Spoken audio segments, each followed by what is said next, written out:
Alright, so we are about to jump into our Guilds of Ravnica draft.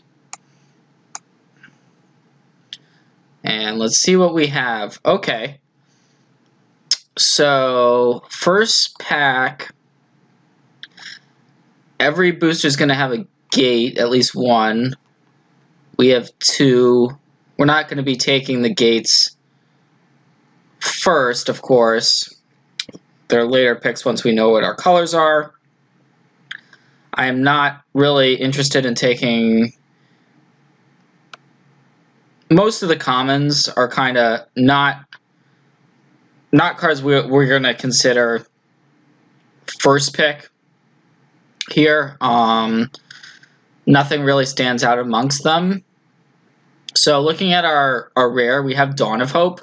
So this is the card that it stands out in the booster in that it's a way of taking over the game later on. So we can make a bunch of soldiers. Even we could also have other lifelink effects in our deck, and it allows you to draw cards. It's an enchantment. Enchantments are kind of difficult to deal with in this format. So Dawn of Hope is the card I think we maybe should take. I don't think it's like a slam. Like maybe if there was something else that really stood out, we might not take it. Goblin Crater Maker, solid creature with upside. It's like a removal spell and a Grizzly Bear in one. Demotion is a weird pacifism type effect, but I'm going to take the Dawn of Hope. And we'll see if we actually end up in white, but... Okay, so we actually do have some solid white cards here. Sunhome Stalwart is a pretty good creature. You're getting a 2-mana 2/2 first strike, and then it also has Mentor. So Mentor is a really strong mechanic for limited play. The only issue with the Stalwart is its power is only 2. So it can buffer up your 1 power creatures, but it's not necessarily as effective as some of the higher Mentor creatures in the format. That said, it does stand out in the booster. Also in white, another good Mentor creature, Blade Instructor, and another one in Parhelion Patrol. If we were to branch out of white, Whisper Agent is a card that I like quite a bit. It can go in a variety of different guilds because it is hybrid mana costed. But I'm going to take the Sunhome Stalwart. I actually think it's just the best card in this pack from a power level perspective, and it fits with our opening pick. So let's go with that. We have 2 white cards now. Okay. So Flight of Equinox here is a big flyer. But it does cost 8. However, it also has Convoke. So the fact that it has Convoke means that if we're playing a lot of these smaller creatures, we can get it onto the battlefield much earlier than, say, turn 8. Might of Masses is a good combat trick if we were to go Celestia colors, which there's a decent chance we actually want to be Celestia, considering our opening picks. But then we come to Healer's Hawk. Healer's Hawk is a card I wouldn't normally take super early, but on the other hand, it is white. We already have 2 white cards, and it has Lifelink, which is good with our Dawn of Hope.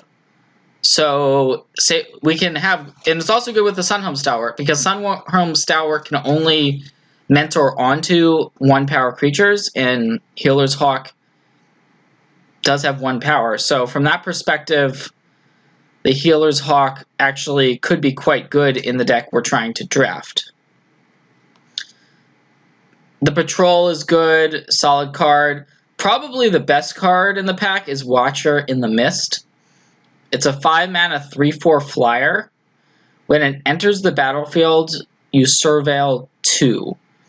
So not only is it a big flyer, but it also has the surveil attached to it. And that being said, white doesn't really pair well with blue. So I think I'm going to try for the Healer's Hawk, hope to get some more strong white. It goes well with our first few picks. Although now we're seeing a bit more blue. The Dimir Spybug is a really strong Dimir blue-black card. So if we were to want to transition away from white a little bit, that's a pretty good option. So that Righteous Blow is a decent card to trick. A lot of times it will make the cut, but it's not something you're super excited about. So in our colors, besides the Righteous Blow in white, well, Celestia Locket touches on white, but I don't normally value the Locket super highly. So white, red, and white, green are typically the two color pairs with white, so we could consider the combat trick in the Sure Strike if we were to go Boros. Centaur Peacemaker is a fine card, 3-mana 3/3. Sometimes each player gaining life is good for you, sometimes it's bad. That's really kind of matchup dependent. Rosemane Centaur is just a solid creature in the Celestia deck, and it would be the card that goes best with what we already have. So the choice for me is kind of between the Dimir Spybug, which would mean potentially abandoning our first 3 picks, and the Rosemane Centaur. So kind of a tricky one. I think I'm going to go with the Rosemane Centaur.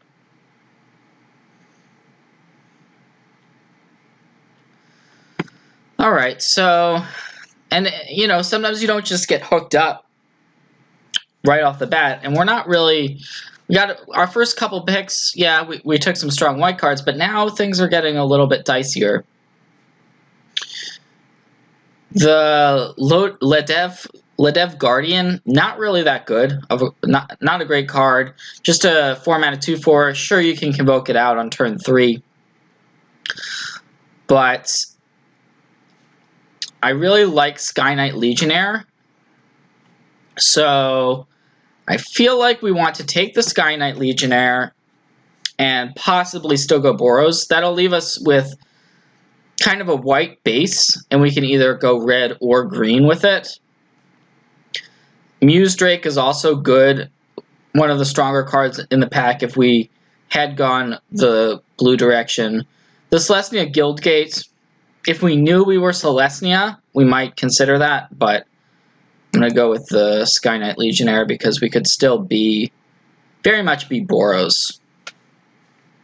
Okay, so we see a Swarm Guildmage, which we really didn't see much Golgari up to this point, so we're just going to pass on that, even though it is the best card in this pack. So looking at the Naya stuff, there's actually a decent amount of Naya colored cards in the booster, which is a pretty good sign because those are the colors we're considering. The Healer's Hawk, which we picked third, now we're seeing another one, which, once again, I actually do think could be pretty good in the deck we're trying to draft. Even though it's a 1-drop, and 1-drops are typically not that great in Limited, this one, because of Mentor, and because of Convoke, and because of the lifelink, has impressed me up to this point. So I'm going to take it. Now we have 2 of those.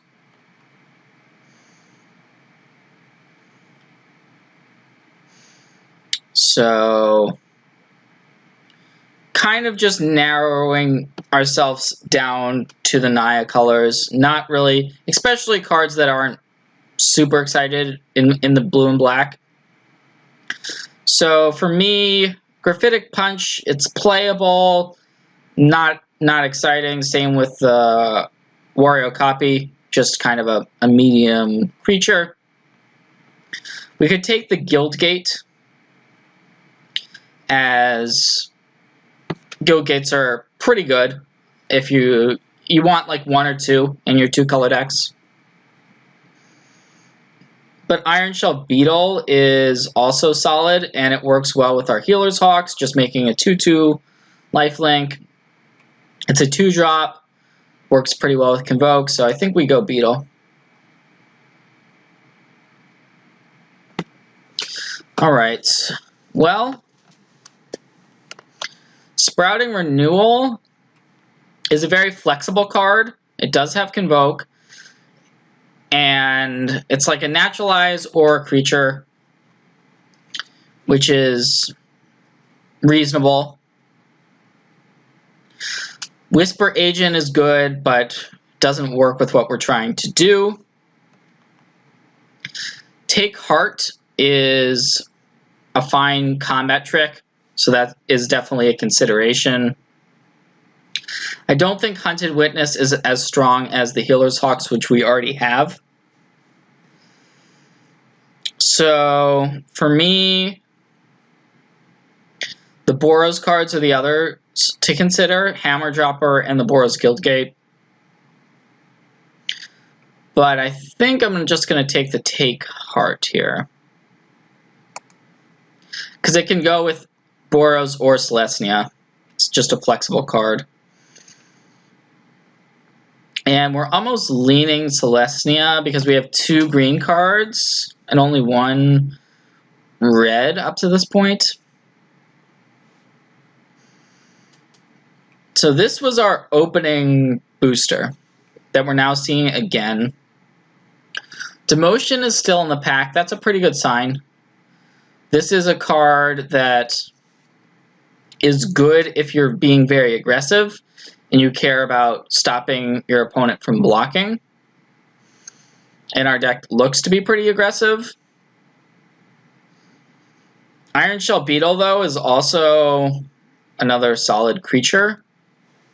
We already have 1 of those, which is definitely worth considering. I think I'm going to take the Demotion. We don't have any removal up to this point, and this is a removal spell.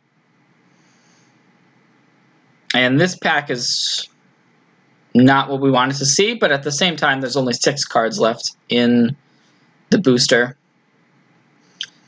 Pause for Reflection is a card it's a sideboard card that I'm very rarely sideboarding in. Dimir Guildgate. I don't think we need to really speculate on Dimir anymore at this point. So, just going to take a Book Devourer. This is a card that is fine if you're in Boros, but doesn't even always make the cut.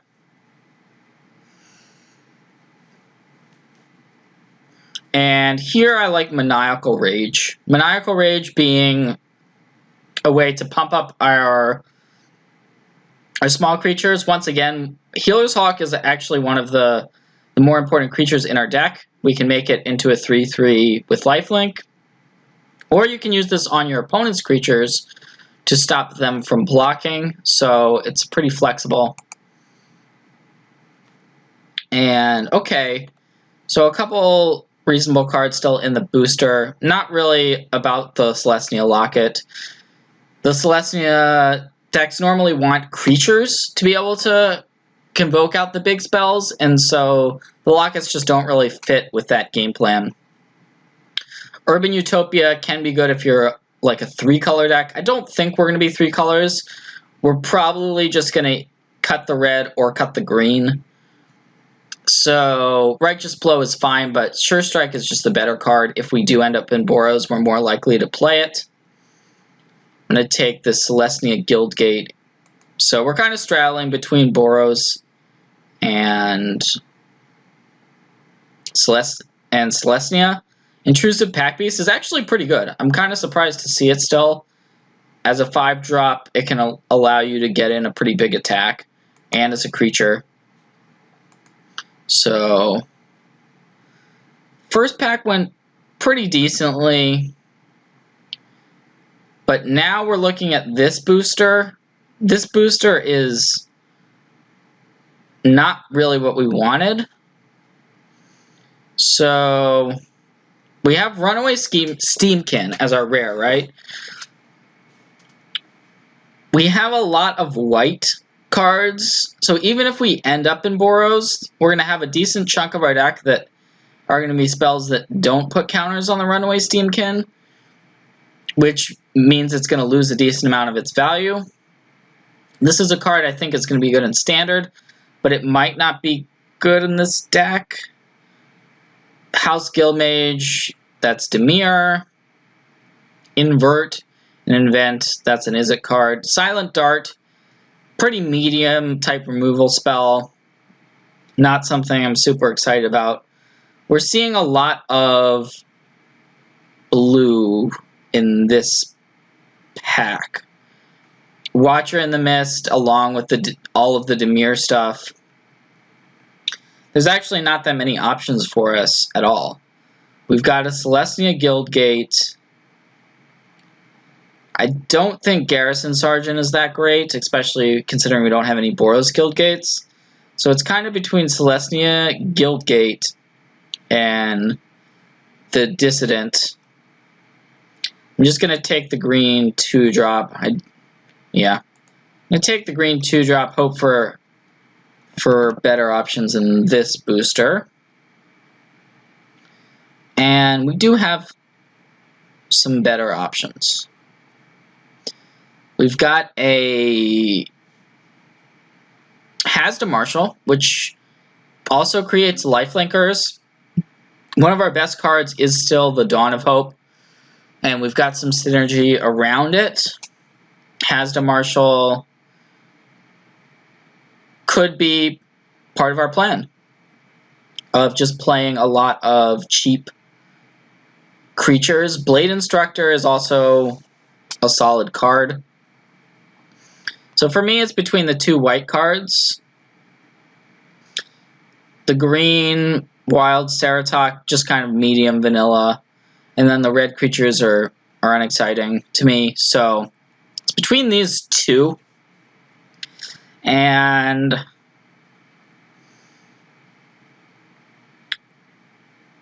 I think we want the Blade Instructor, I think, is the stronger of the two cards. We only have the one. We don't have many 3-drops yet. So I'm gonna go with the Instructor.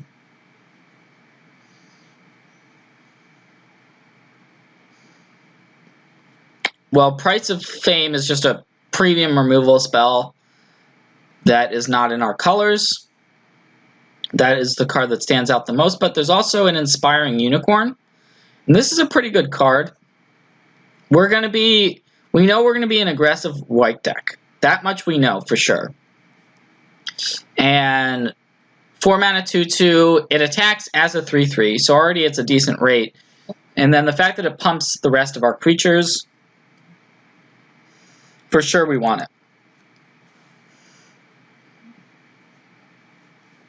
And unfortunately, this is kind of disappointing. This is a disappointing pack. We're seeing a lot of Dimir. Artful Takedown being one of the best removal spells in the format. You can tap a creature and give something -2, -4. And the Blood Operative is also really strong in the rare. So unfortunately, none of that really is worth considering for us. We're just going to stay the course, which pretty much leaves us with Goblin Banneret, Collar the Culprit, and Boros Guildgate. Not really considering either of these two. The Hitchclaw Recluse is a much more defensive creature, and then the Okapi, yeah, just not where we want to be. So Collar the Culprit, I don't think we want, because sometimes we may not be playing against creatures that have 4 toughness. The Banneret, I think, could be good in our Boros deck. If we do go Boros, so I'm going to take the Goblin Banneret.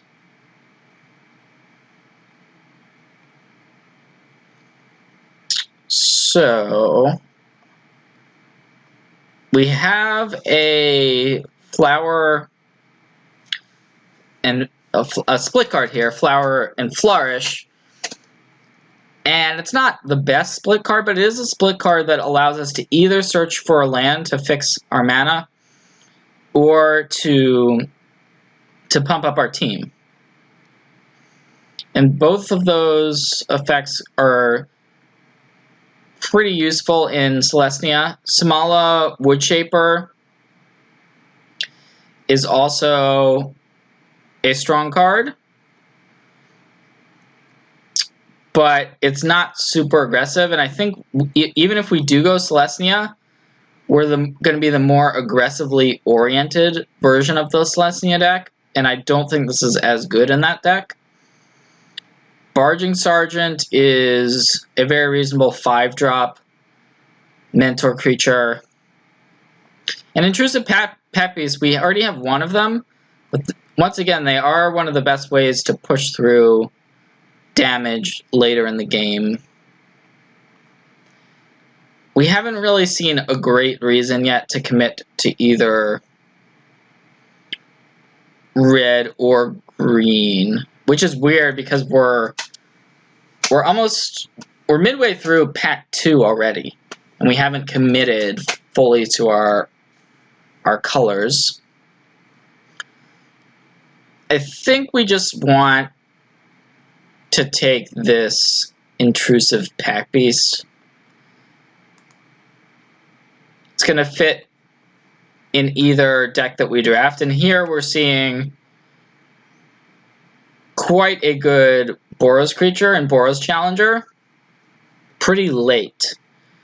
So there is an Iron Shell Beetle which would go into our Celestia deck, but I think that the Boros Challenger is just too strong to pass.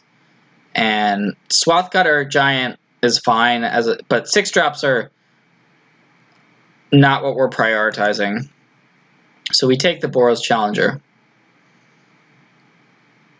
Well, here there is some good Dimir, Thought Erasure, and the Disinformation Campaign.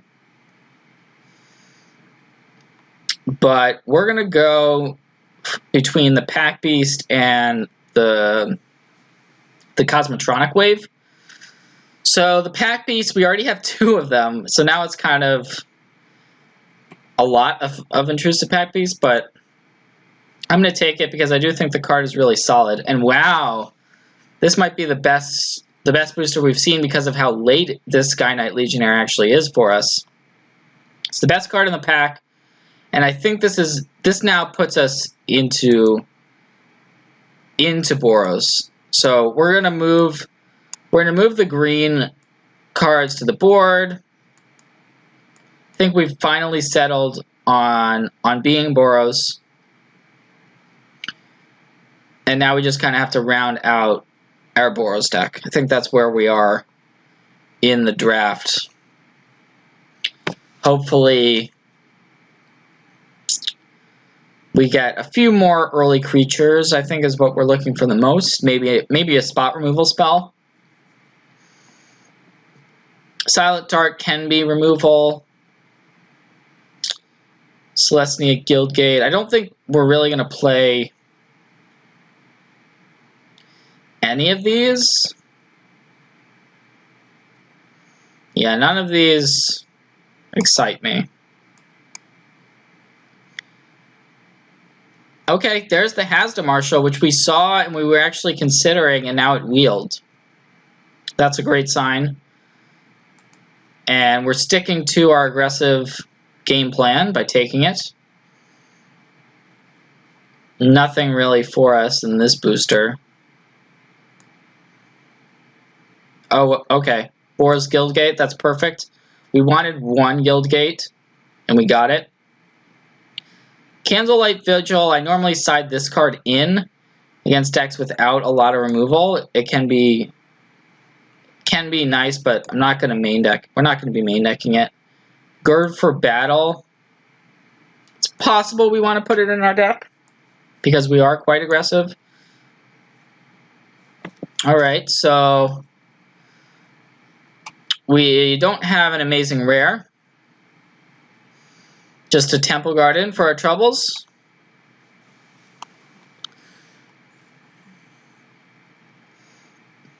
We Dragonauts is a really good card in the Izzet deck, because that deck has a bunch of instants and sorceries in it. But as far as our Boros colors, Healer's Hawk, we could draft another one of those.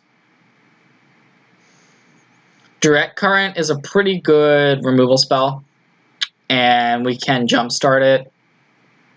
And there's also a Rubble Belt Boar. So the other thing we have to consider is that we're kind of base white, so we might not be playing as many red sources, which makes the Direct Current a little bit worse.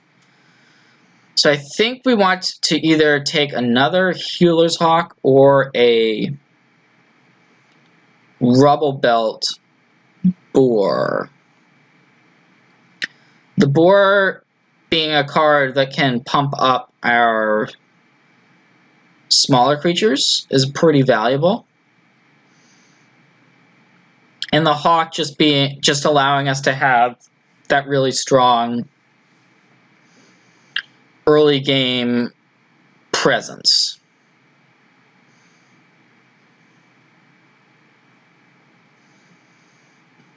Well, I'm going to take the Healer's Hawk because it just kind of feels like we've gone all in on aggression, and the Hawks are just kind of the creature we've built our deck around almost. And wow, here's a Tajik Legion's Edge. Okay, so this is a Boros rare slam dunk pick for us. Exactly what we wanted. It has Mentor, so it can make our smaller creatures bigger. It has haste, it has first strike, it has everything. It's just the best card in our deck, and we're going to be very happy to see it. Very easy pick to take it.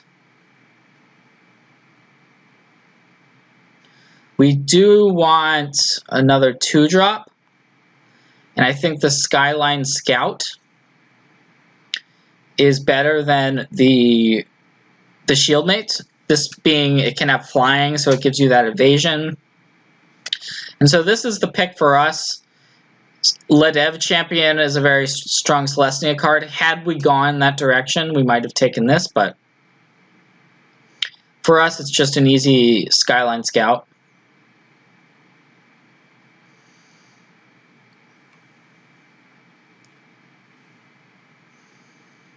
And here,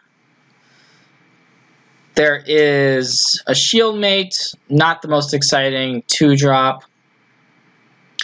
Fire Urchant, this is a card that is stronger in the Izzet deck, because that deck generally has more instants and sorceries. Maximize Velocity is not a card I typically want to be playing. Just not enough power for what you're getting. So for me, it's between the Boros Guildgate and the Parhelion Patrol.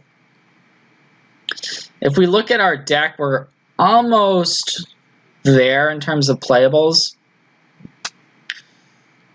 But I think that we don't really need, we're not desperate for a second Guildgate. So I'm going to take the Patrol. Just a strong 4-drop. And here's some more Boros stuff. So things are really, really coming together for us in this last booster. We can take our 4th Healer's Hawk. Don't know if we have to. I don't know if that's the pick though.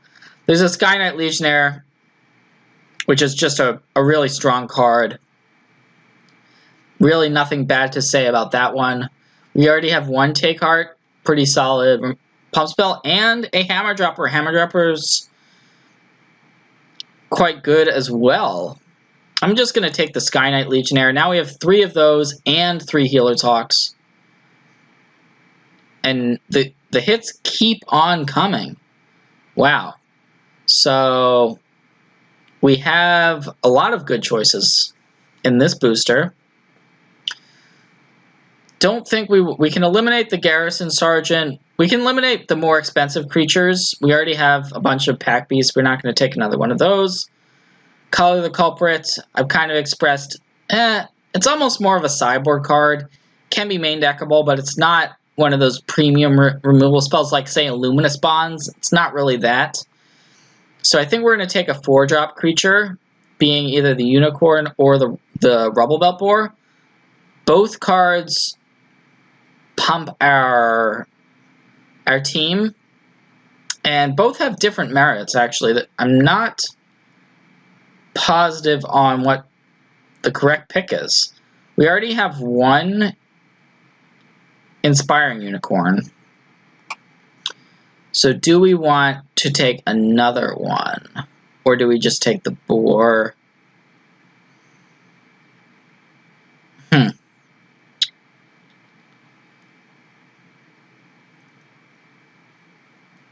I kind of like the idea of pumping up all of our creatures, so I'm going to take the Inspiring Unicorn there. And at this point, we're going to have to make some cuts. We've already kind of gotten what we were hoping to get out of this draft. So the deck has come together. Flight of Equinox is just too expensive. We're not Celestia, which is the Convoke color pair. And we're still going to continue to ignore cards that are not in our colors. Luckily, a lot of the cards that we're seeing this pack have been in Boros. So we already have 1 Maniacal Rage, but I think we actually just take the 2nd copy. It can be like a removal spell, and we're so aggressive we can put it on one of our 1-drops. Wow, there's another Maniacal Rage. So there's also a 10th District Guard, which is not the strongest of 2-drops. That being said, I don't think we're going to play a 3rd Maniacal Rage either. And there's a Rubble Belt Boar, so we passed on it earlier. Now we got hooked up with one in this pack. So really everything going our way. There's a Skyline Scout number 2, which I think is better than Sworn Companions. Sworn Companions being a card that is good with Convoke because you're putting 2 creatures on the battlefield, but Skyline Scout better in our Boros deck. And now just kind of rounding out the booster. Probably going to be sideboarding whatever we take here. So, yeah, just going to take a Righteous Blow.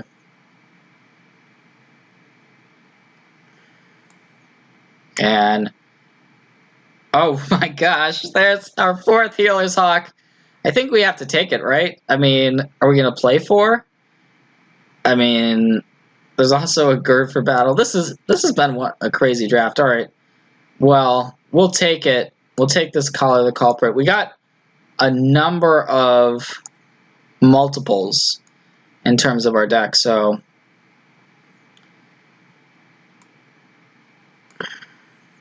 our deck turned out, well, let's figure out what we actually want to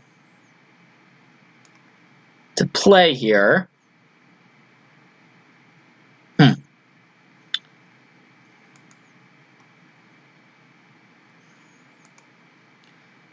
Let's take out the lands for a minute.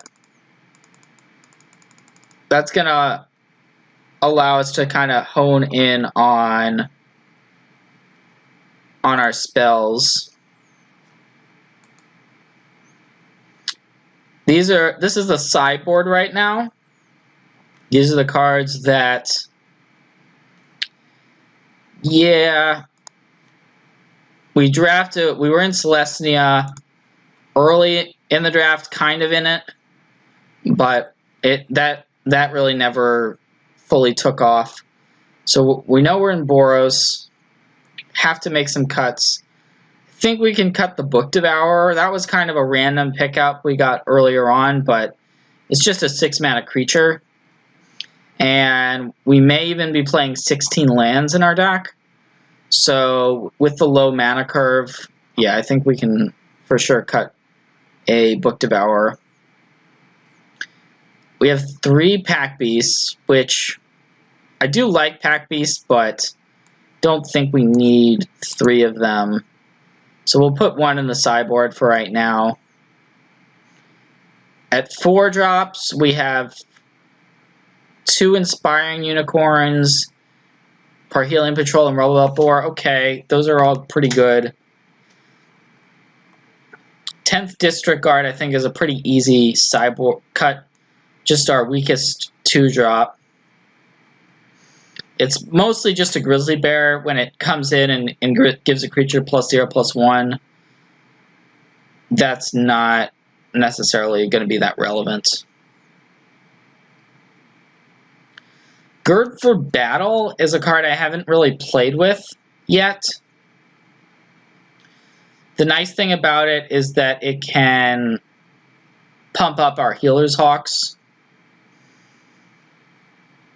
So that's kind of the best aspect of the card. Unfortunately, we need a bunch of cuts, and I'm not sure what to cut. I'm going to cut 1 Pack Beast to make the curve lower.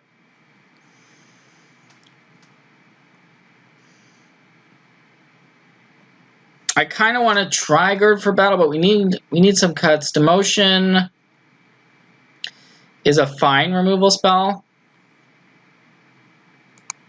So let's look at the deck. Right now we've got 20 creatures. And we are, you can see here, we are primarily white-based. With less red, but still some red. But we can, considering we have 20 creatures, we probably should cut some.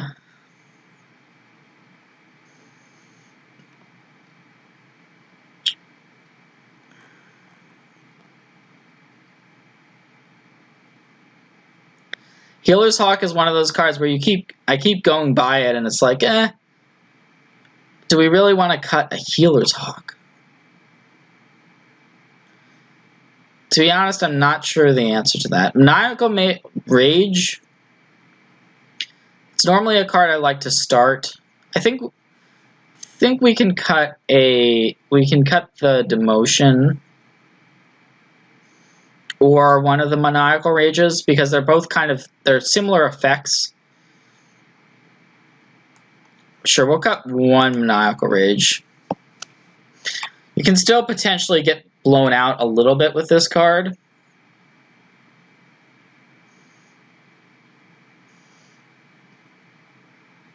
It's hard to get the creatures because honestly we got a lot of really good ones. I keep trying to cut one of the cards that is more expensive in the deck.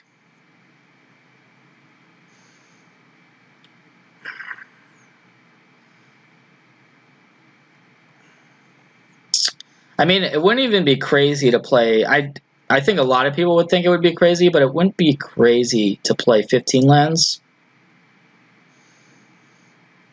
if we have all cards that cost 4 or less. So maybe we can cut this Pack Beast.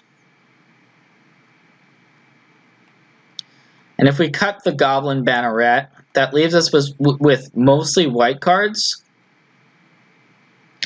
There's actually only 5, 6, 7, 8 red cards in the deck right now. Although I guess we could add one more card in if we're going 15 lands. Which I think is kind of crazy. I think a lot of people think that's crazy. To play 15 lands. I am not one of those people. Well, I do some crazy things. But in a deck with such a low curve, you really, really don't want to flood out. That's the thing that it just it's killer if you ever flood out. So,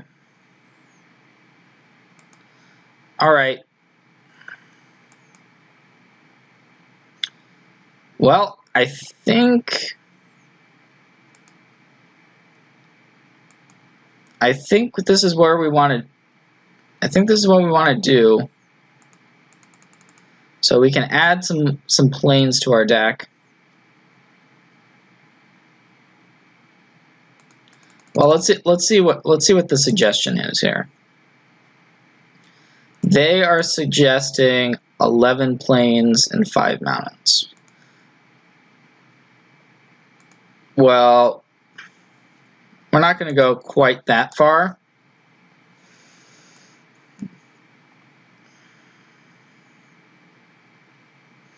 But I think we can add a mountain, subtract a plains. That still gives us 10 white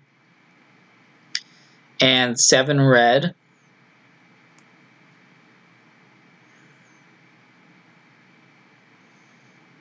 Although, I think I may have cut a card at some point. So, yeah. Well, this is the thing about trying to cut down on land. Sometimes it's hard to know exactly what to do with the lands themselves. But I think at 6 red, we only really need 1 red. So I think, while this is kind of greedy, I think we should go with this.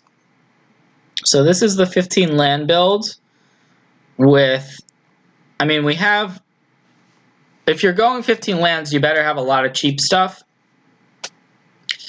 And we have a ton of cheap cards for just 1 white. So our late game is essentially Sky Knight Legionnaires, right? So, you know, I think this could work. So this is what I'm going to try. And let's proceed to the games. All right, so our opponent's going to be going first, but this is just a great hand. Healer's Hawk into a Dawn of Hope. Sure, we have no red cards or mountains to speak of, but we may not need them with this kind of a hand. Although there's a mountain off the top.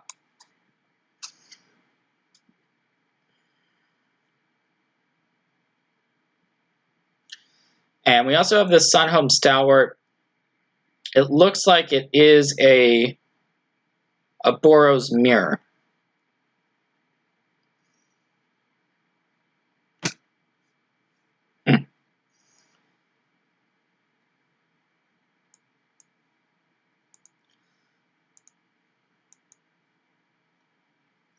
Well, I think we can wait a little bit to draw cards with our Dawn of Hope and just curve out with creatures first.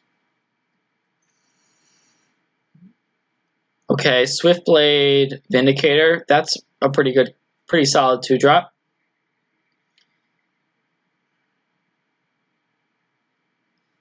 That attack, I think, was just a huge mistake by our opponent. because our creature does have first strike, we can just go ahead and munch that Goblin Locksmith. We'll just have that. And now that card's dead, which is pretty sweet. And we can just play out our Sky Knight Legionnaire. And this Healer's Hawk gets bigger. Our opponent can block if they want to trade the Vindicator for the Stalwart.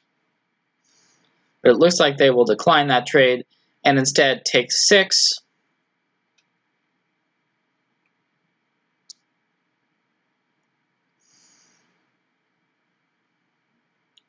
Okay, Sure Strike means our opponent can attack us for 8.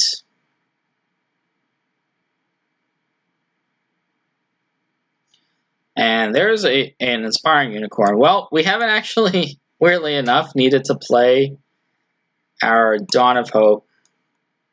And we may not need to at all this game. We're just flat out winning without it.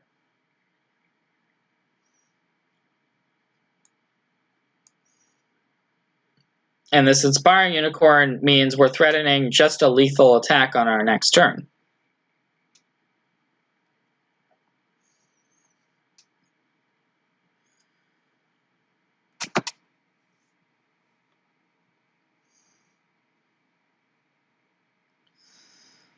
All right. So that worked out well for us. In terms of sideboarding,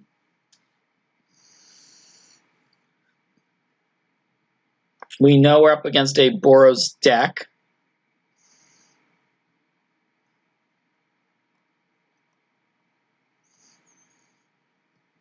Righteous Blow is an option.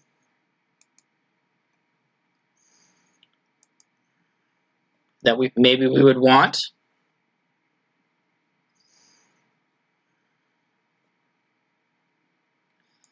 Yeah, I'm gonna board that in for the Maniacal Rage. Since our opponent's so aggressive, we probably don't want to be Maniacal Raging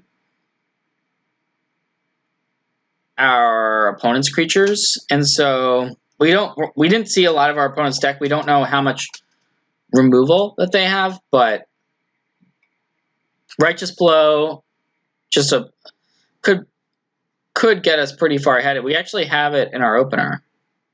And we have the Healer's Hawk plus Dawn of Hope. Maybe this game we'll actually get to see those two cards both in action.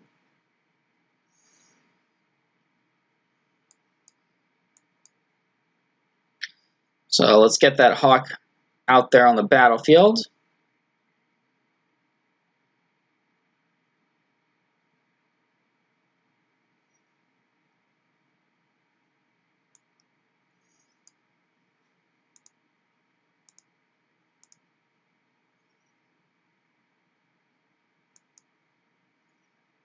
And yeah, I think we just play out the Dawn of Hope here.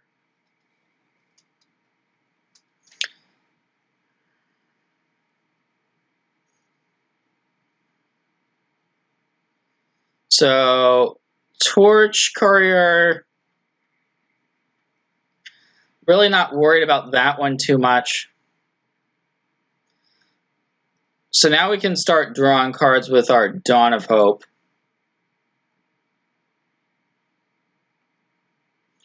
Once we untap and attack. Or we could just play our Sunhome Stalwart. But I think we want to draw a card because we have the Righteous Blow as well. So we can play that on our opponent's turn.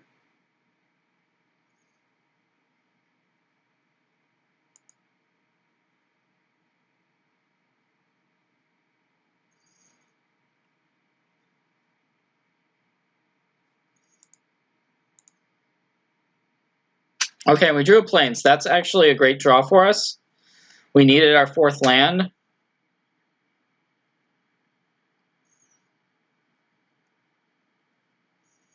Yeah, our opponent's deck doesn't actually look that good, to be honest.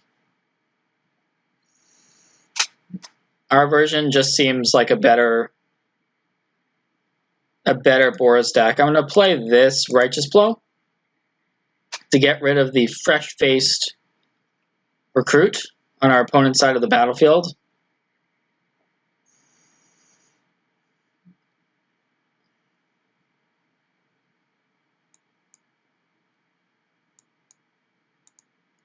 So we're going to continue to attack with our Healer's Hawk. We have a bit of a decision now whether we want to draw a card or not. It would mean not being able to deploy one of our creatures this turn, but why not? We'll take the card.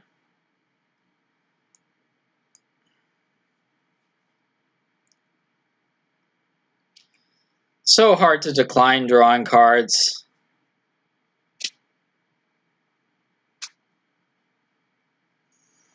We just have a handful of gas. This Sunhome Stalwart. I mean, this are actually our first 3 picks of this draft are in play right here. So we'll see if our opponent has a trick. I am going to make this block. Okay, well, Sure Strike is we're still getting a 2-for-1 out of that exchange.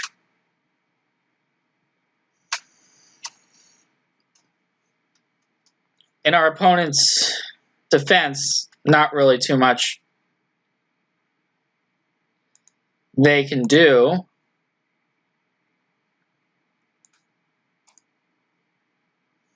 But this kind of feels pretty gross, what we're doing. So, sure, we'll just draw another card. And maybe we'll deploy these cards, or maybe we'll just keep drawing more cards. Who knows?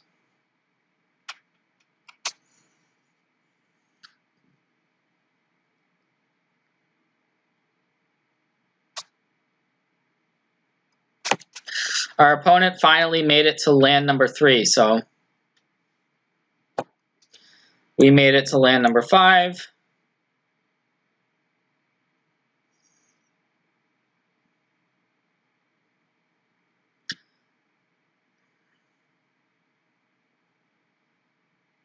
Well,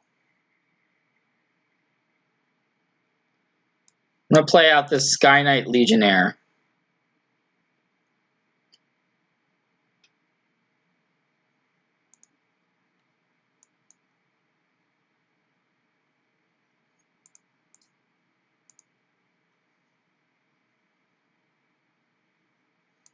Okay, so it looks like our opponent is just going to take the damage in the air.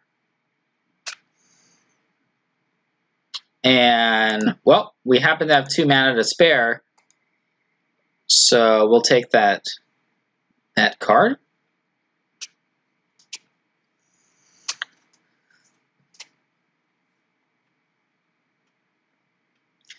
And there's essentially no way that our opponent can win the game from this point, I don't think.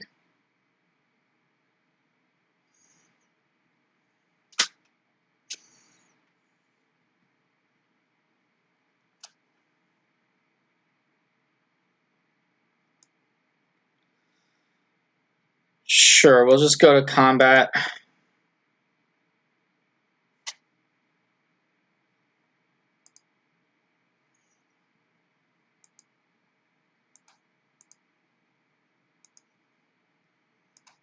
I mean, there is a red-white sweeper that deals 2 damage to everything, so that would be the only card that could do something for our opponent. So I'm just going to pass the turn and make a 1/1 with our Dawn of Hope while sitting on, well, a full 7-card hand.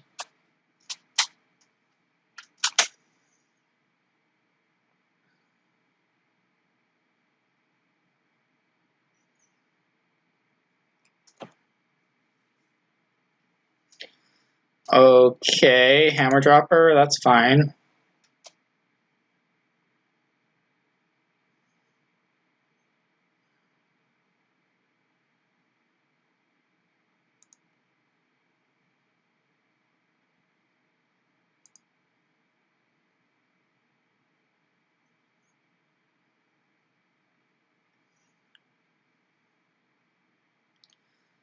Well, we could tap our opponent's creatures if we wanted to.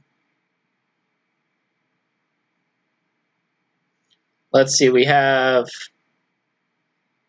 6 damage right here. Don't think we have quite lethal.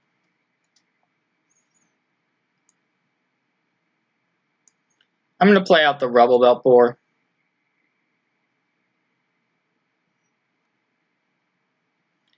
And pump up that Healer's Hawk a little bit.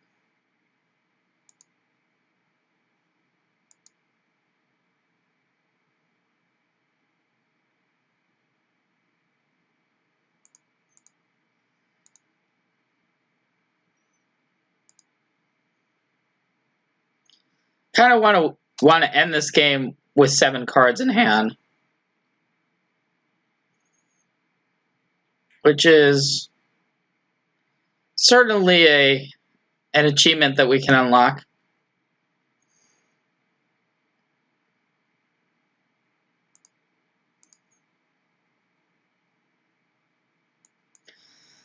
So, yep. That's all we got for our turn. Do your worst. We're at 24 life. I think we got this one.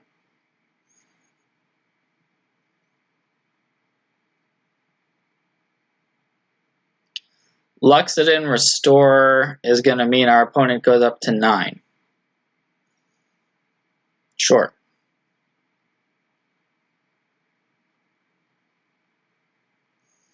So we do still have lethal. We drew a demotion. We can play that.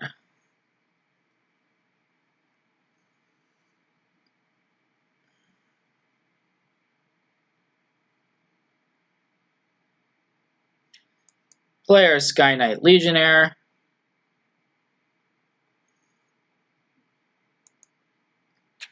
We have a Take Heart, which we could use, but I believe we just have a lethal attack anyways.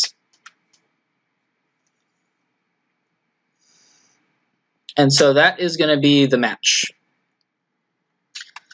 Alright, so we're on the play. We have a Hawk into a Scout. It's good enough for me. Not the most amazing, but still fine. We just want to be coming out of the gates as aggressively as we can. Looks like our opponent is on the Healer's Hawk level, if you will. So we can attack and trade it. I think I'm just going to try to do that, because the Hawk can also just block our Skyline Scout. And we have other 1-power creatures which we can potentially draw.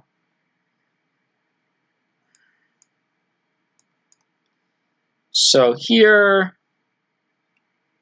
I'm just going to attack with both. If our opponent does trade, we accept the trade. But it looks like no. Not going to trade the fresh-faced recruit. And we found a Hasda Marshal. So I think we just attack with the Sky Knight. And then play... It looks like our opponent is a little bit mana screwed. Just going to play the Parhelion Patrol. And our opponent's just going to concede due to that mana screw.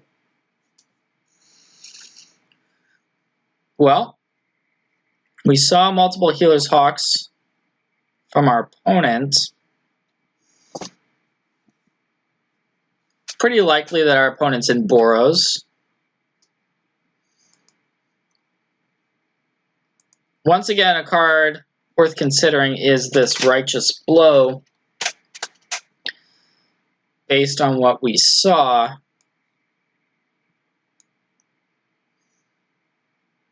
I'm going to take out the Intrusive Pack Beast,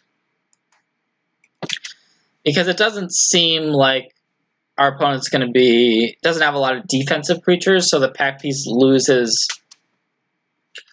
a little bit of its value for that reason. And I like this hand. We have a Hawk. We only have 2 creatures, but seems fine. No Healer's Hawk for our opponent, so we've already one-upped our opponent in that department. They do have a fresh face recruit. We unfortunately have no turn 2 play. That's kind of unfortunate. So we're just going to poke in for 1. We could have... I want to get another creature out before casting the Gird for Battle. And there's a Guild Gate for our opponent. So we correctly assumed that our opponent is playing Boros.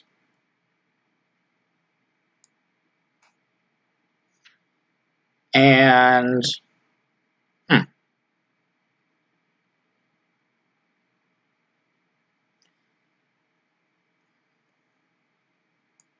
yeah, let's go ahead and get aggressive, shall we? Get our Sky Knight Legionnaire onto the battlefield. A good old-fashioned race is what this game may boil down to.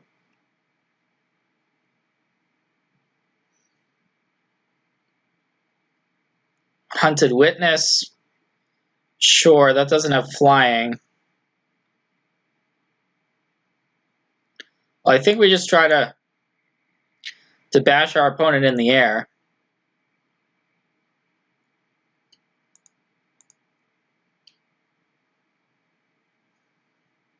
And it looks like that plan is working just fine.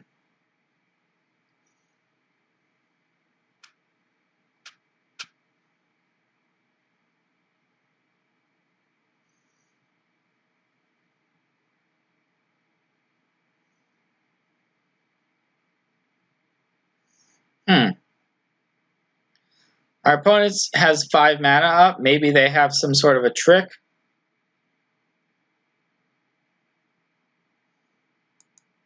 I'm just going to attack with everything.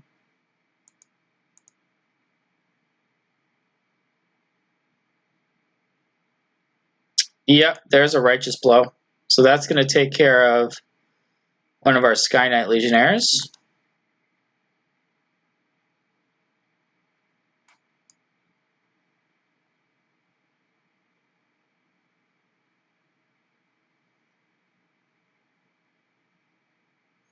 Oh, that's bad for us. Cosmotronic Wave. Yikes. Well, we drew a Tajik off the top. So we can hope not to die. We can hope that our opponent doesn't kill us. Which I think is what we're supposed to do here.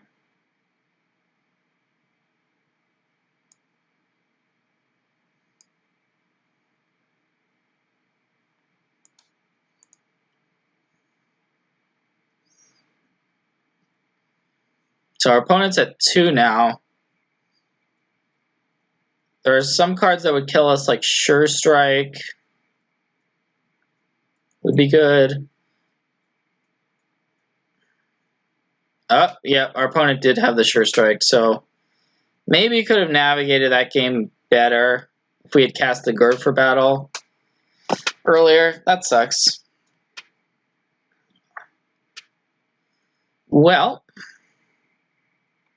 kind of got by the Cosmotronic Wave of our opponents. Maybe now that we've seen more of our opponent's deck, I do think we should board ours in that we have in the sideboard. That was a smart choice. I'm going to take out the demotion because, yeah, it's just a race. We knew it was going to be a race. Got too confident in that match.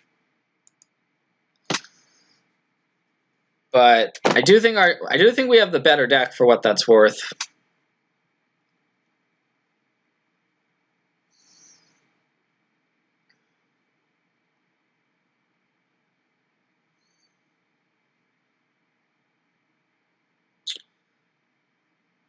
Okay, well, this is fine. We do still have that one Maniacal Rage in our hand, which we have in our opener. So we didn't see that much removal from our opponent.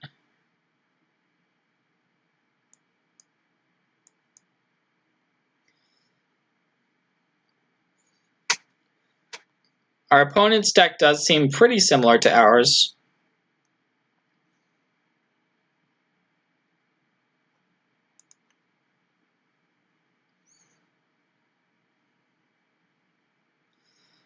Well, I think we just try to get going with this Maniacal Rage and hope that our opponent doesn't have an answer for our Skyline Scout.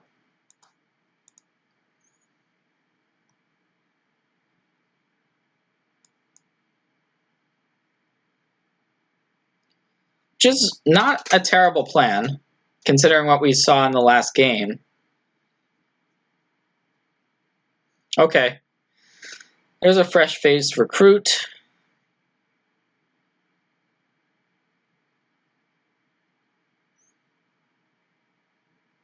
We could block the Marshal with our Hawk, which seems okay to me. That way, our opponent doesn't start making tokens with it.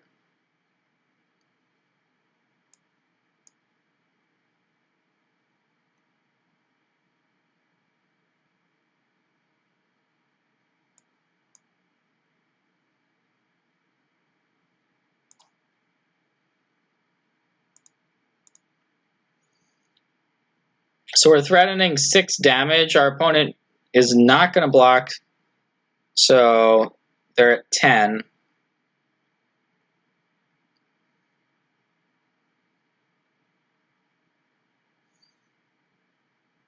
Hammer Dropper, we accept that.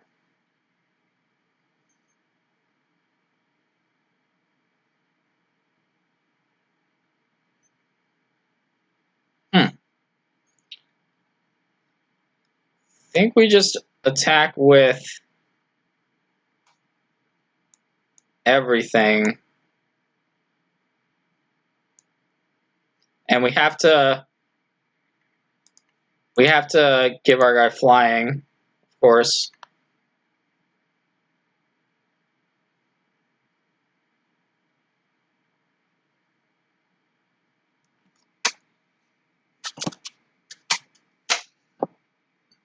Okay, so we're trading with the Hammer Dropper.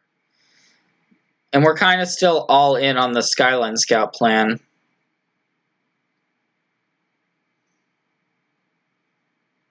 And it looks like that plan is going to get the job done. Whew, yeah, feels good. So, well, this hand is all in on playing Healer's Hawk on turn 1 and then just throwing this Maniacal Rage on it. Let's try it. Let's hope our opponent can't answer that. There's really not a good way to race it. So our opponent's going to pretty much need a removal spell for this Healer's Hawk. Okay, it looks like they also have a Healer's Hawk. But ours has a Maniacal Rage on it.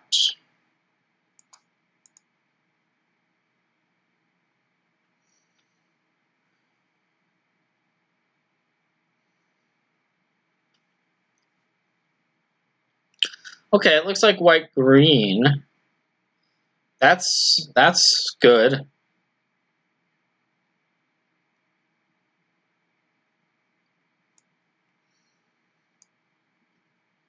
So, well, we can just try to pass the turn here. This doesn't feel great. Oh no, we can't pass. Sorry, this can't block. What am I even talking about?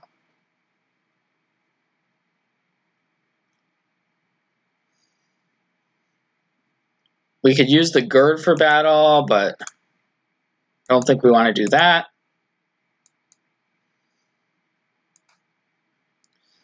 So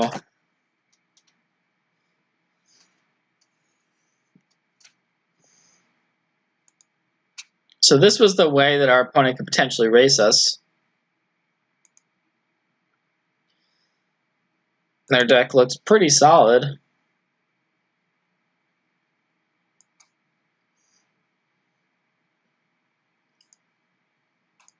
Alright, let's see what we can find off the top of our library.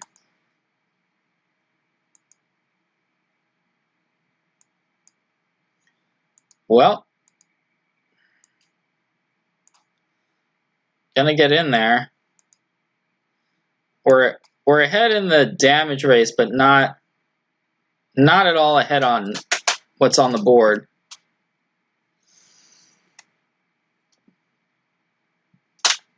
And this demotion is looking really bad in this particular situation.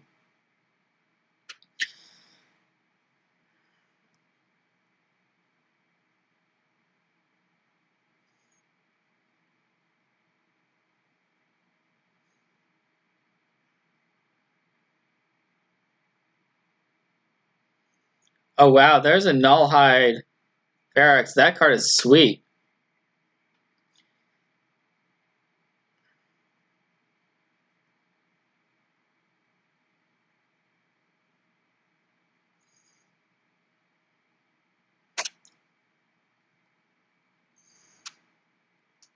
Sure, we won't block. We'll just take 1 billion damage here.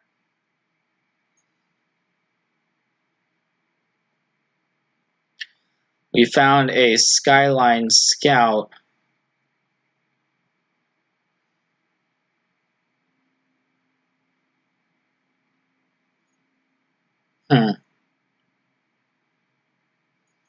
Not looking too good. Well, I'm going to cast this Gird for battle.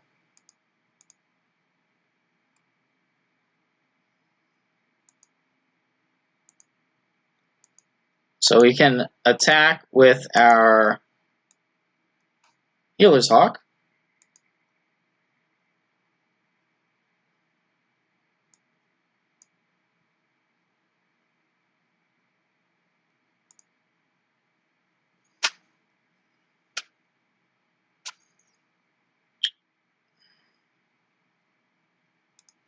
But our opponent also has a big attack lined up.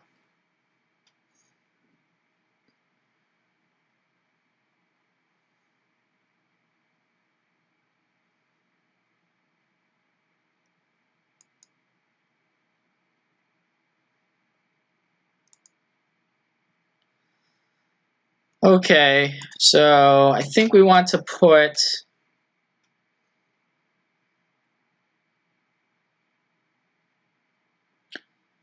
our unicorn in front of the stalwart.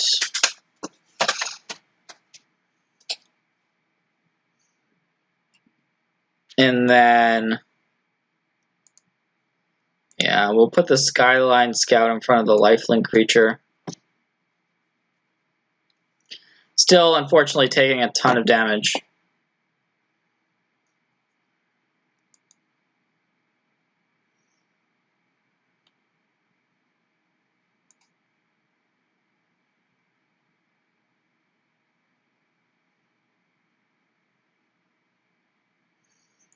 I wonder why our opponent chose not to attack with the Nullhide Ferox there.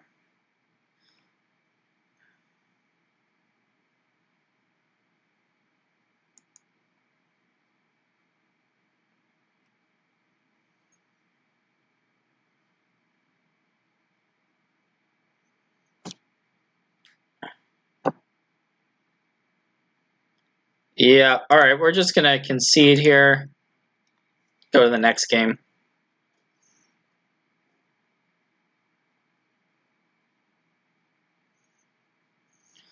So I don't think we want the demotion. It did not look particularly good in that matchup.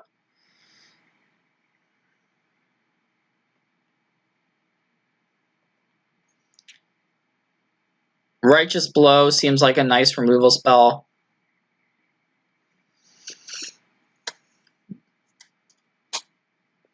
Maniacal Rage is still a reasonable option. Cosmotronic Wave could be good also.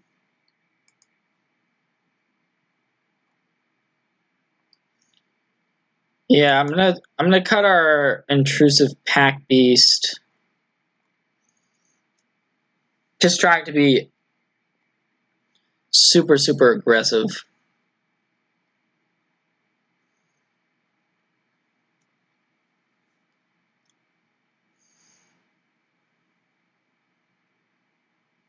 I think we can cut in one of our Inspiring Unicorns.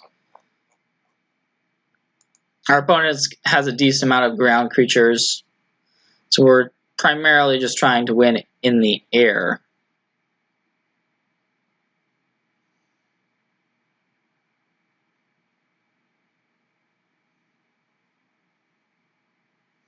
Yeah, this is a pretty similar hand to our last hand, where I believe I said we couldn't get outraced, and then we did. But our opponent also had a very good draw. We're looking for a third... okay, Healer's Hawk. Okay. We are looking for a third land this game, which we already found. So that's good.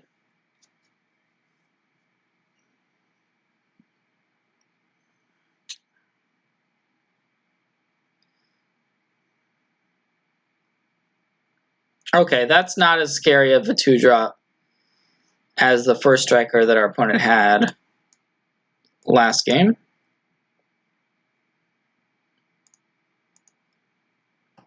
So as I mentioned earlier, our plan is to mostly just win in the air. And so far, that plan is working out. Hopefully our opponent doesn't have... Oh no. That was brutal. Crushing Canopy. Not what we wanted to see at all. Well, we can just go all in. Put the Maniacal Rage on the Sky Knight. Let's do it.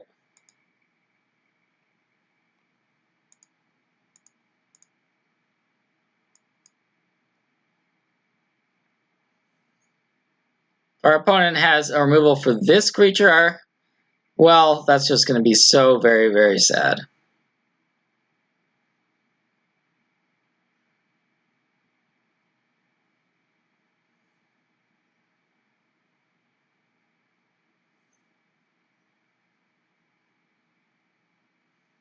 Okay, Hasda Marshal. Another Hasda Marshal.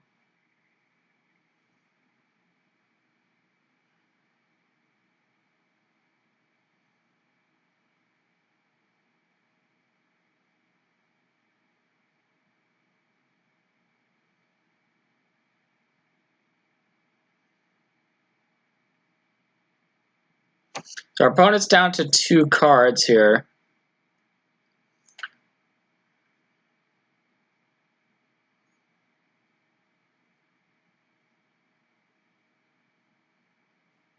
There is a pump spell with Convoke that would be bad for us if our opponent was able to... Okay, it's going to be a Rosemane Centaur.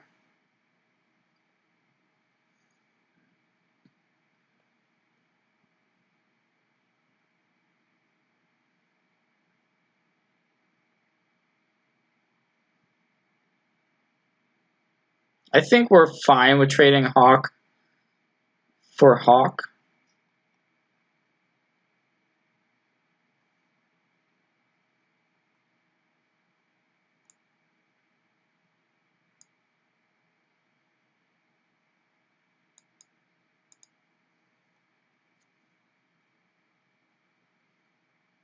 It looks like our opponent's not going to trade their Hawk, but instead it's just chump blocking. Well, I'm going to play this Sunhome Stalwart, which can block one of the Hasda Marshals.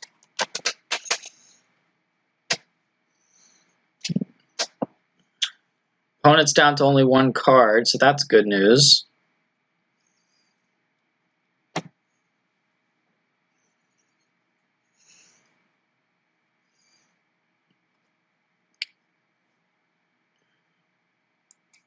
Okay. Well, only attacking us for 4 is not super scary.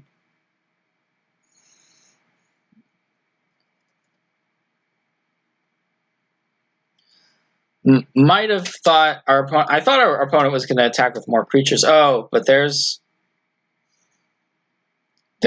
Flight of Equinaughts, which is really unfortunate.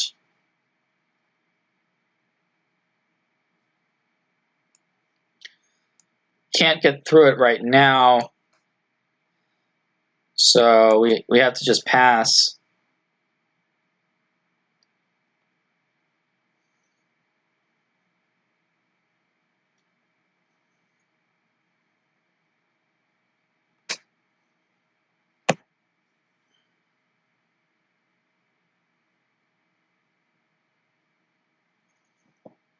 So now our opponent's lining up a pretty sizable attack.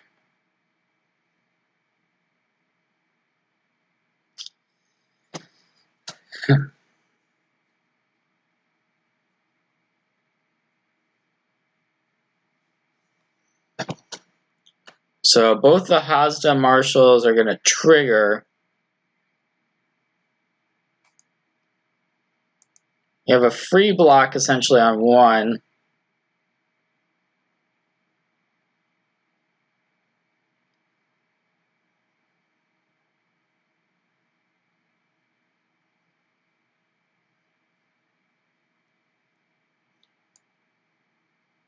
Sure, we'll just block 1.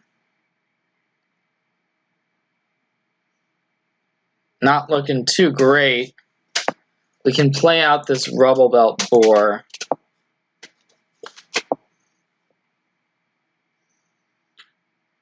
Just going to pump up our Sky Knight Legionnaire.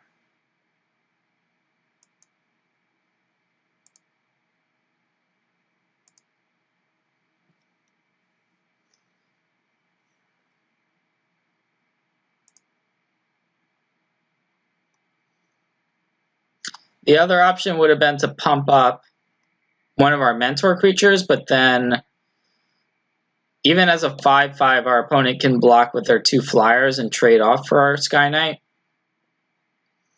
So that doesn't work out. I don't think we're going to win this game.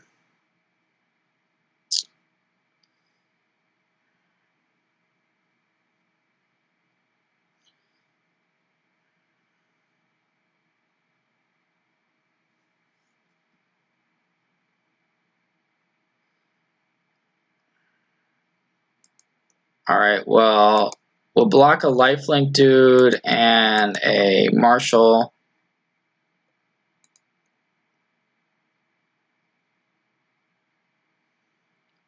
So we're taking 4 damage there.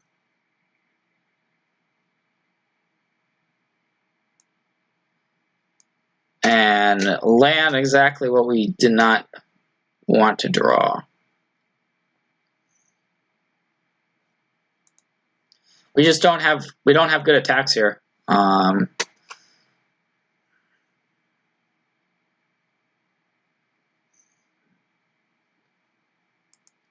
I'm going to try to start. You never really want to be defensive with this type of deck, but we're just going to trade some creatures off for these Rosemane Centaurs.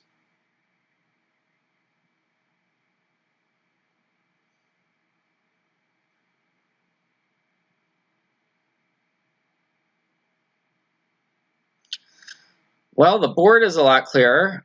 There's a Gird for battle. So we can use that. That was actually a pretty solid draw.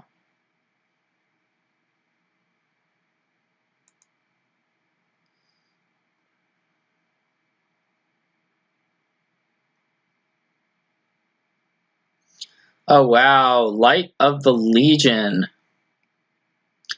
That is pretty brutal. It's another flyer. We only have this one flyer, the Sky Knight Legionnaire.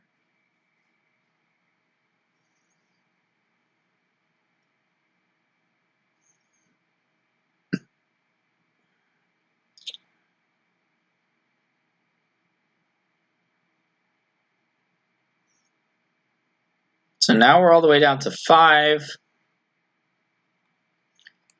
And that is going to be the match here. So we're on the draw, but this hand seems solid either way. We have the Hawk. Don't have a play lined up for turn 2 yet.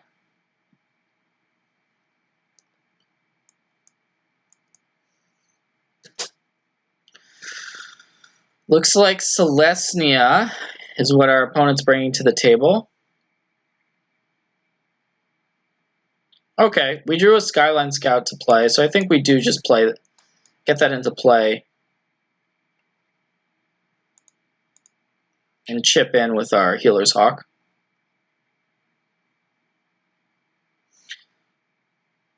And our opponent also has a Healer's Hawk. Well,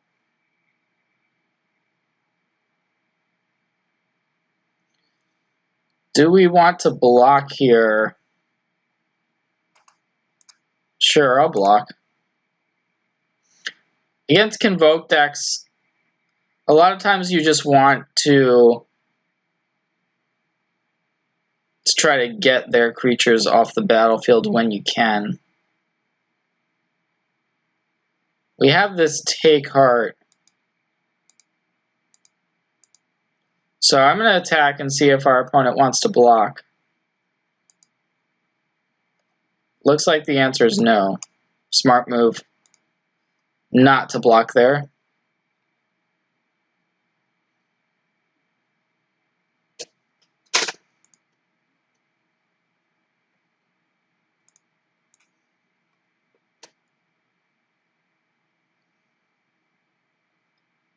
Wary Okapi.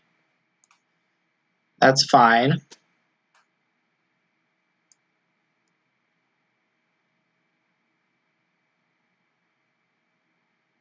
I think I'm going to play out the Inspiring Unicorn,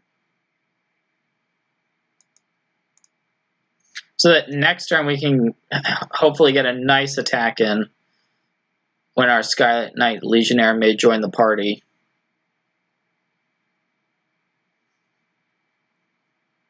We can also potentially just block this Iron Shell Beetle or the Okapi, although, yeah, not in love with blocking the Okapi. I think our creature has more value. So we'll just take this and go to 15. Sworn Companions. Okay. So our opponent's down to 1 card. And it's a Ladev Guardian. Yep. That's not bad, but also not the end of the world for us. So these 1/1s do have lifelink.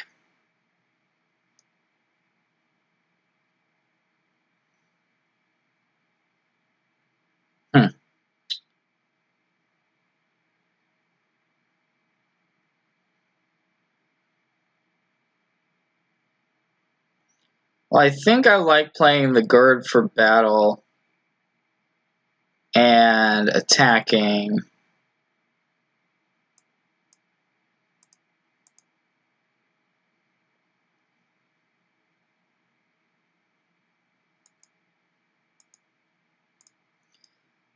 We have this Take Heart, so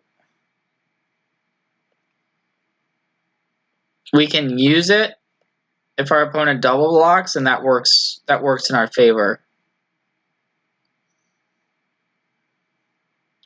And then if our opponent just takes this, we can just play out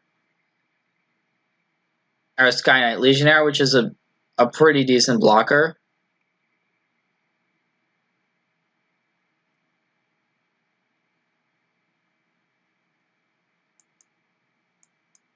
Well, it doesn't really matter here. We're going to play the Take Heart. So we now get to kill both of our opponent's creatures while keeping ours. So that was a 2-for-1 that we set up.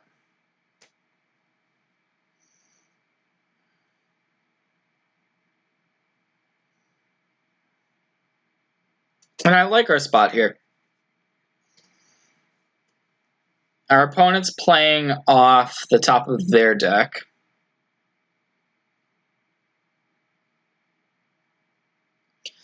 But we both have a lot of lifelink.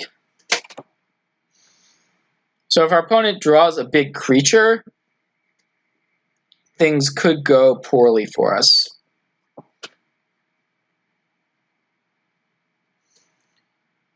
We're just not going to block here.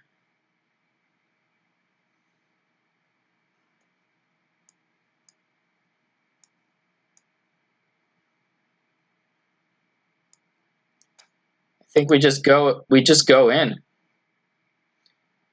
think yeah, I like attacking with everything here.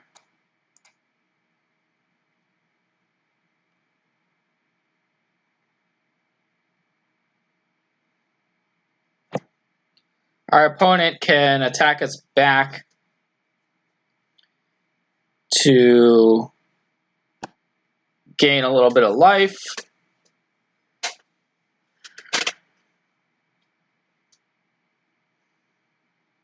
But, yep, looks like those 2 draw steps were not what our opponent was looking for. So I'm going to take out the demotion, being that our opponent also has a lot of aggression as well. And I think we want Righteous Blow. And I think Cosmotronic Wave seems pretty good also. So we can probably just cut the Intrusive Pack Beast for it.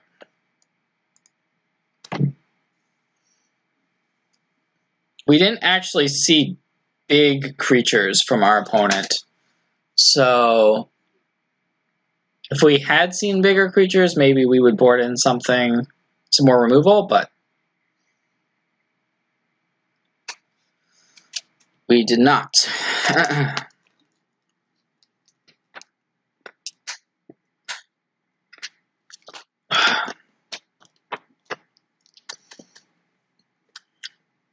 Healer's Hawk, I think it's a card that many people are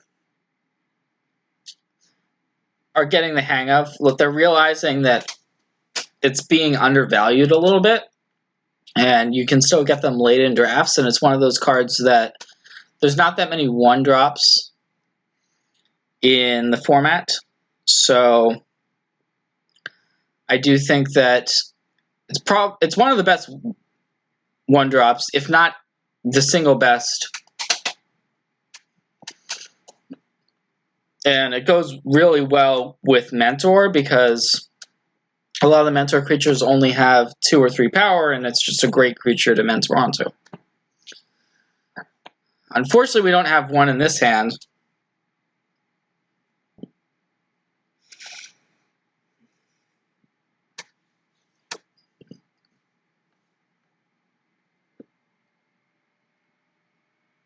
Yeah, this is close. We do have a Dawn of Hope. If we were to draw a Hawk off the top, that'd be nice. We're without a mountain, so we'd be hoping to draw a mountain. But if we do draw a mountain, this hand is really good. Well, we'll try it. And if we don't get there, then we play game 3. Okay. What's the worst that can happen, right?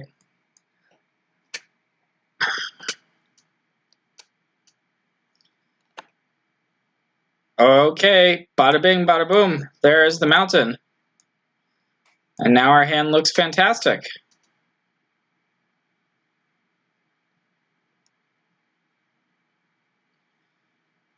Sworn Companions.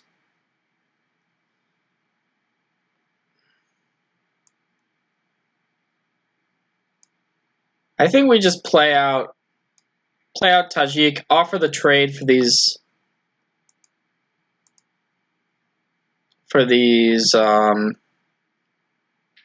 soldiers.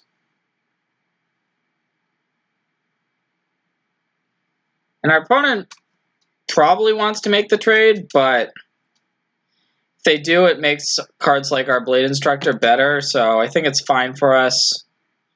We're making our Boros Challenger bigger, so that's the big advantage here. And we're making it harder for our opponent to convoke creatures out. It looks like our opponent is somewhat mana screwed as well.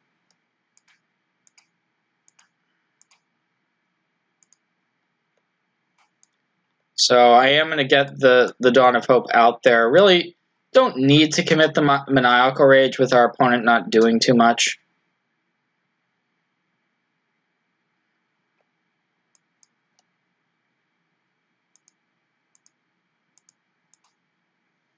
And this game may just be over within the next turn or two.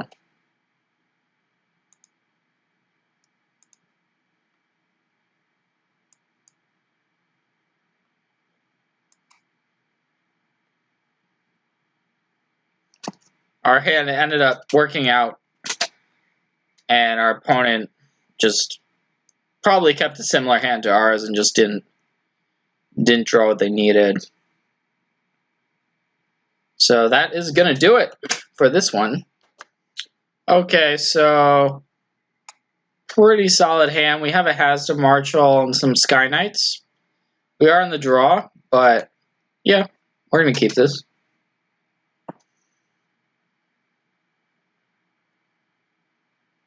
Looks like our opponent didn't mulligan. Oh, there it is, kind of the namesake card of the deck, the Hawk. Get that guy out there. Another Celestia deck. Oh no! Oh, that's brutal. That Coral Harpooner. No! Oh, that was about the worst card for us. Well, that was the worst possible card for us that our opponent could have played there. Well, that was pretty bad. And now it's a Knight of Autumn. So that's a 4/3. That's pretty good. We'll trade off with that Harpooner.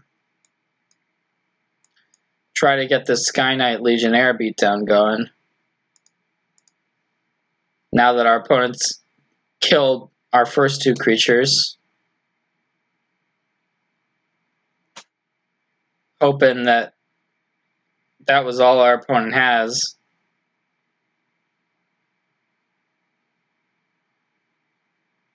Okay. Well, I think we deploy another Sky Knight Legionnaire.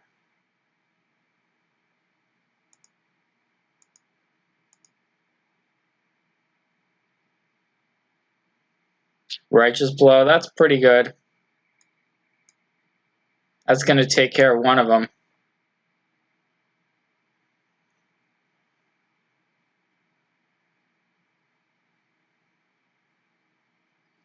Alright, yeah, Generous Stray is not the scariest card in the world there.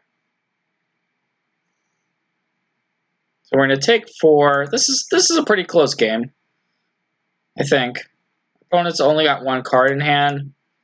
We're going to deploy our last 2 cards.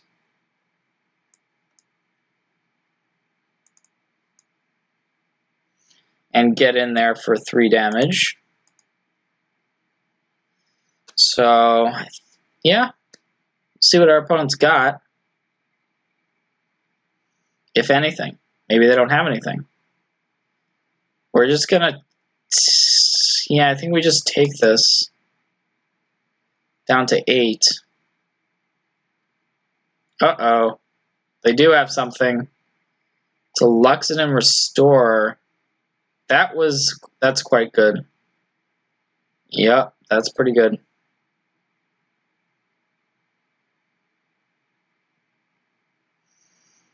Well, our opponent's now the game looks pretty rough.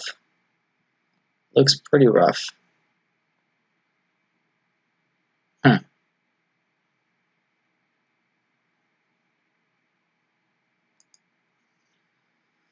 Well, if we attack with everything, our opponent has pretty good blocks. Now let's do it. When things are looking bad, just turn everyone sideways.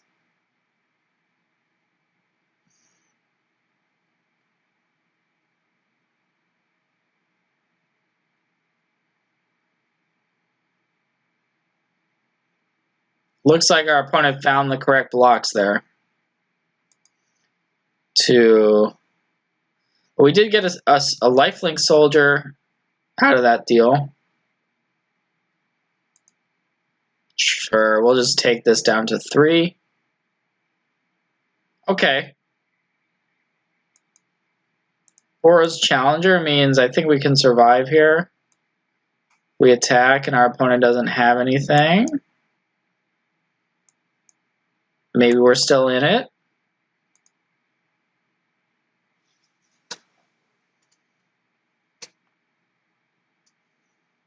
We can pump the Challenger.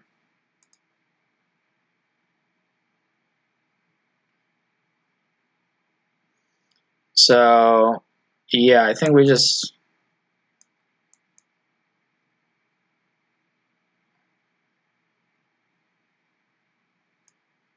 Oh, I don't know.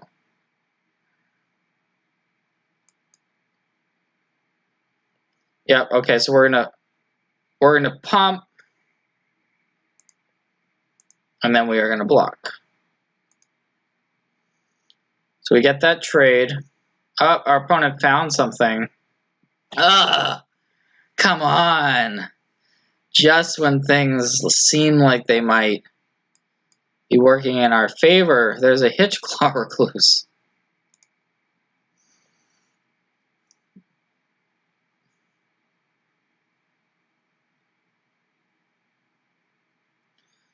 Well, we can offer some trades, which I think we unfortunately have to do, which means our opponent gets to eat 2 of our creatures.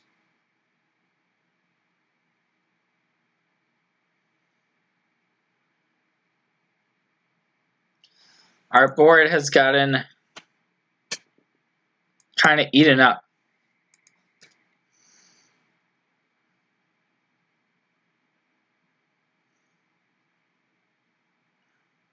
We could double block this.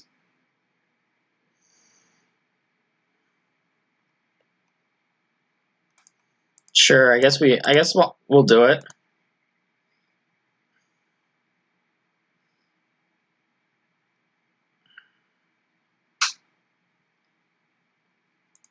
I'm not even going to play this Sky Knight. It's probably correct to play it, but maybe our opponent will attack.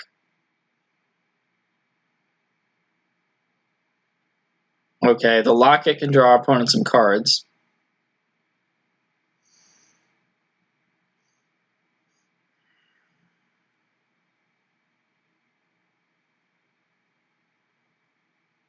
All right, we'll get the Legionnaire out there. Why not?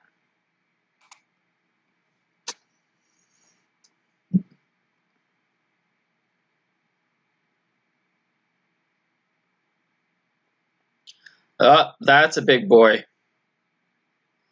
That is gonna probably kill us.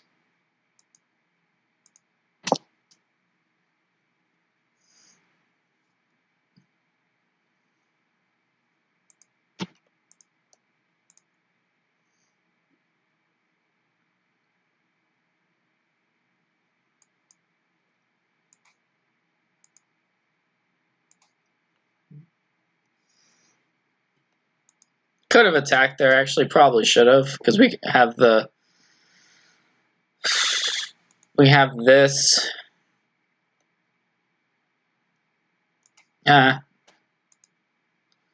We'll take the 7.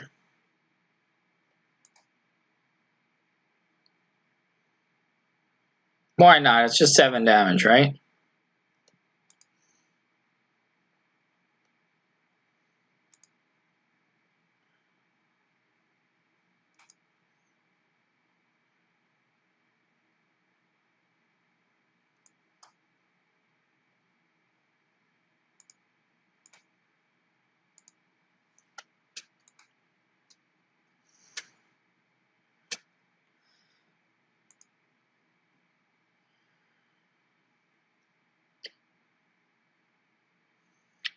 I'm just gonna block 1 on each.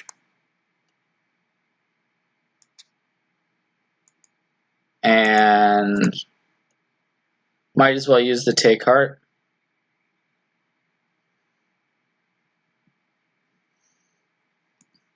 Okay, that'll do it for that one.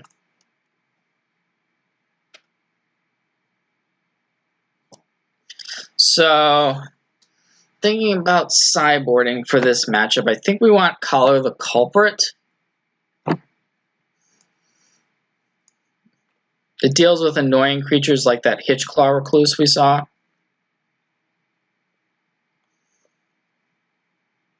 I take out the Maniacal Rage. Intrusive Pack Beast is also a reasonable... We might want a second one.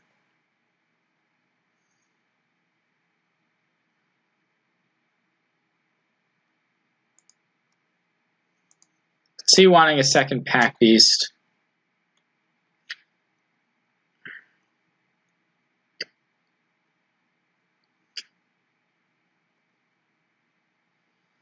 Just to be able to force through more damage. We'll just go with this. I think our draw just kind of didn't seem to line up the way we wanted it to last game.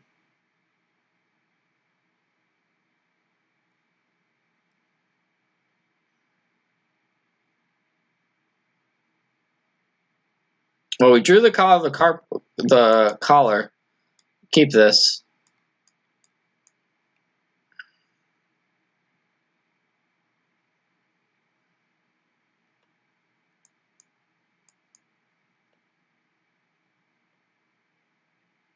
This is the kind of opener we were hoping for.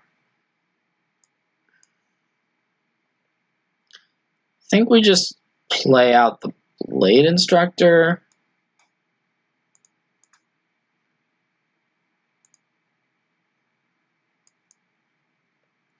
To be able to mentor up our scout.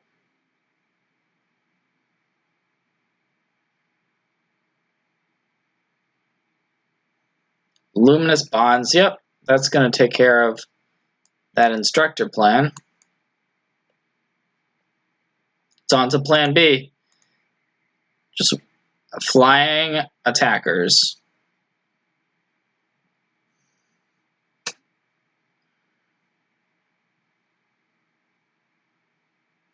Wow, we didn't see that one before. That's actually the perfect card our opponent could play there.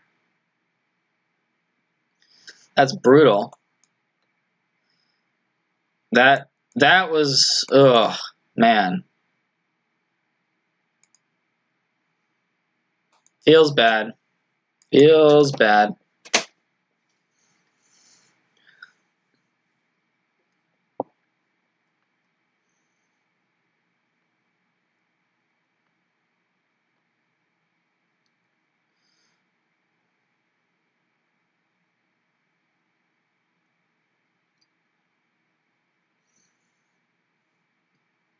Okay.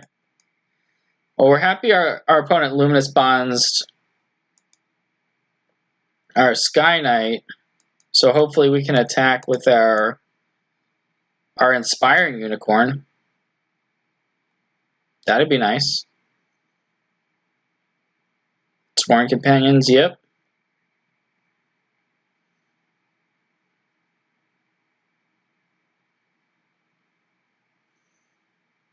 Where's that Hitchclaw recruit loose? We were ready to kill that with our Collar the Culprit.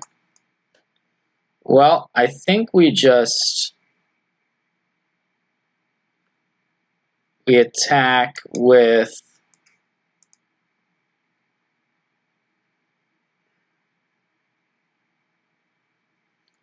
these three.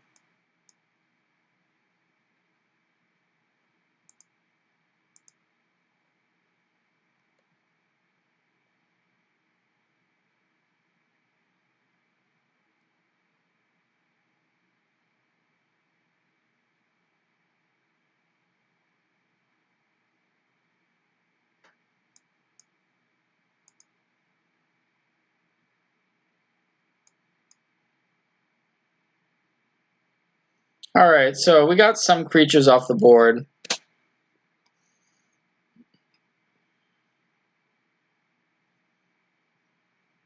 Wow, our opponent has a lot of Luminous Bonds.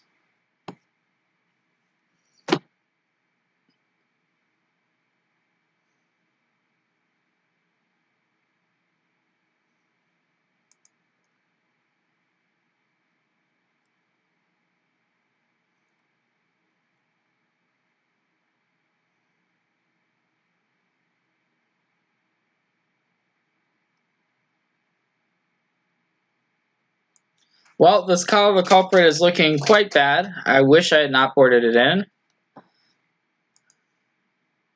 If we had had a actually way to get rid of this patrol, the game would have been very different here.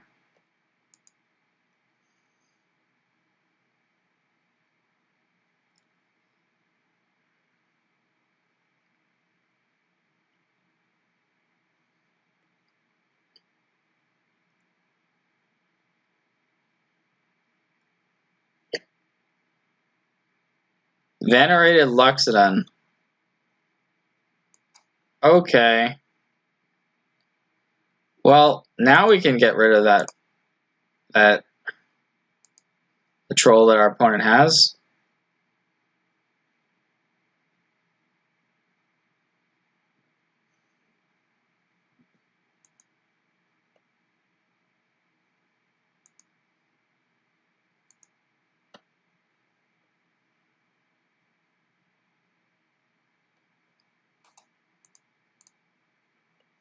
Unfortunately, our opponent's deck just matches up pretty well against ours. With all of the life gain and the bigger creatures.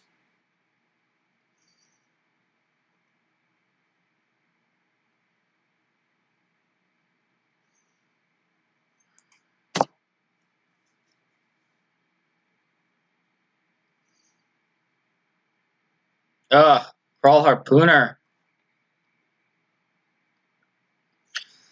Yep, that's good.